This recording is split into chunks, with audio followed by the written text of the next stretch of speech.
కాళేశ్వరం వద్ద సరస్వతి పుష్కరాలు ప్రారంభమైనాయి. ఇవాళ ఉదయం 5:30 ప్రారంభమైనటువంటి పుష్కరాలలో పుష్కర స్నానాలు మంత్రి దుద్దిల శ్రీధర్ బాబు ఆ తర్వాత కొంతమంది ఎమ్మెల్యేలు కూడా పుష్కర స్నానాలు ఆచరించి ప్రారంభించడం జరిగింది. సో ఇవాళ సాయంత్రం ముఖ్యమంత్రి రేవంత్ రెడ్డి గారు వాళ్ళ దంపతులు కూడా పోయి పుష్కర స్నానం చేయబోతూ ఉన్నారు.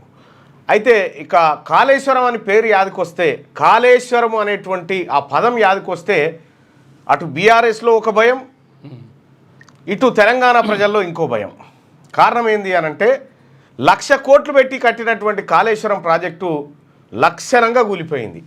అంటే ఎందుకు పనికి రాకుండా అయిపోయింది.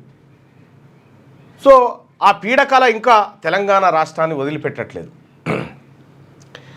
నిన్న ముఖ్యమంత్రి గారు కూడా మాట్లాడుతూ 1,00,000 కోట్లు పెట్టిన కాళేశ్వరం ప్రాజెక్టుతో 50,000 ఎకరాలకు కూడా 50,000 కాదు 5,000 ఎకరాలకు కూడా నీళ్ళు పంపులే ఎత్తిపోసుడే లేదా ఆడికెళ్ళి వస్తాయి. వచ్చే నీళ్ళంతా ఎస్ఆర్ఎస్పి, ఎల్లంపల్లి, ఈ కాకతీయ కాల్వ, ఫ్లడ్ ఫ్లో కెనాలు ఇవే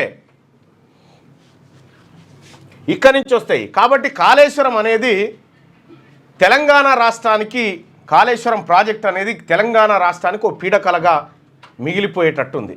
ఇక దాని మీద కమిషన్ వేసిరు. ఆ ఎంక్వైరీ ఏం దాకా వచ్చిందో తెలియదు. అది ఎక్కడి వరకు వచ్చింది, మరి కేసీఆర్ను పిలుస్తారని చెప్పారు, హరీష్ రావును పిలుస్తారని చెప్పారు, వాళ్ళని పిలవలే వీళ్ళని పిలవలే, ఎక్కడిదక్కడ అట్లా పడింది. మరి ఇక అదే కాళేశ్వరం దగ్గర త్రివేణి సంగమం దగ్గర పుష్కరాలు జరగబోతా ఉన్నాయి. ఆ పుష్కర స్నానాలు ఆచరించడానికి చాలామంది పోతూ ఉన్నారు.